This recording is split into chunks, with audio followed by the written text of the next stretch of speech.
નમસ્કાર મિત્રો, CCE 2026ની પરીક્ષામાં ગુજરાતી વ્યાકરણના 15 માર્ક્સ છે અને એમાં સૌથી વધુ માર્ક્સ કપાય છે રૂઢિપ્રયોગમાં. કેમ? કારણ કે આપણે એના અર્થને ઉપર છેલ્લી રીતે જોઈએ છીએ. આજે આપણે તમારી સામે રહેલા આ લિસ્ટમાં એવા રૂઢિપ્રયોગો સમજીશું જે અગાઉની પરીક્ષામાં પૂછાઈ ચૂક્યા છે. જો તમે આ 3 મિનિટ આપી દીધી તો સમજો કે તમારો 1 માર્ક રોકડિયો પાકો. સૌથી પહેલાં જોઈએ અંક વળવો એટલે કે હદ થવી. જ્યારે કોઈ બાબત મર્યાદા બહાર જાય ત્યારે આ વપરાય છે. બીજું છે અગ્નિ પરીક્ષા કરવી એટલે કે આકરી કસોટી લેવી. આપણે જોઈએ છીએ કે સોનું અગ્નિમાં તપીને શુદ્ધ થાય એમ જ જ્યારે કોઈની આકરો કસોટી લેવાની હોય ત્યારે આ રૂઢિપ્રયોગ વપરાય છે. પછી આવે છે અણી ચૂકવી.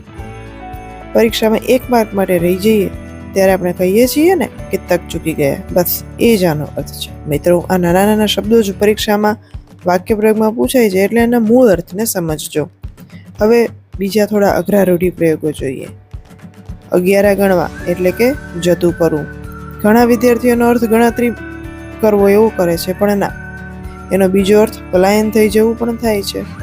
પછી જોઈએ બીજો અંતઃકરણનો ડાઘ એટલે કે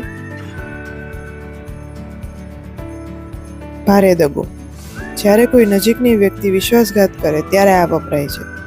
પછી ખાસ ધ્યાન આપજો, આંખનું કાજળ ગાલે ઘસો. આ મોસ્ટ ઇમ્પોર્ટન્ટ છે. સાધન સામગ્રી તમારી પાસે હોય પણ તમે એનો ખોટો કે અયોગ્ય ઉપયોગ કરો ત્યારે આ રૂઢિપ્રયોગ વપરાય છે. પરીક્ષામાં આવા જ વિસ્તૃત અર્થ પૂછાવાની શક્યતા છે.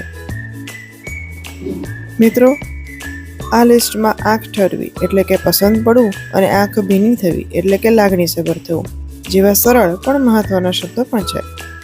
રૂઢિપ્રયોગો ગોખવા કરતાં એને વાક્યમાં વાપરવાની કોશિશ કરજો.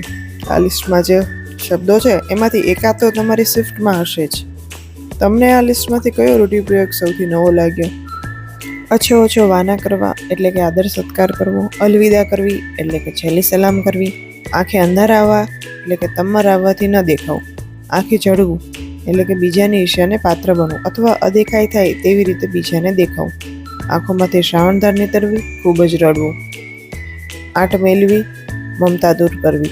આંટી ઉકેલવી, મુશ્કેલી કે મૂંઝવણ દૂર થવી. મિત્રો, જે તમારા મિત્રો પરીક્ષાની તૈયારી કરતા હોય એને આ વિડીયો શેર કરજો. અમારી ચેનલને સબસ્ક્રાઈબ કરજો. નોટિફિકેશન માટે બેલ આઇકન પ્રેસ કરીને રાખજો. વધુ બીજી માહિતી અમારી ચેનલ ઉપરથી પરીક્ષાને લગતી માહિતીઓ શેર થતી રહેશે, તો અમારી સાથે જોડાયેલા રહેજો. તમારા મિત્રોમાં પણ આવા વિડીયોઝ, આવી માહિતી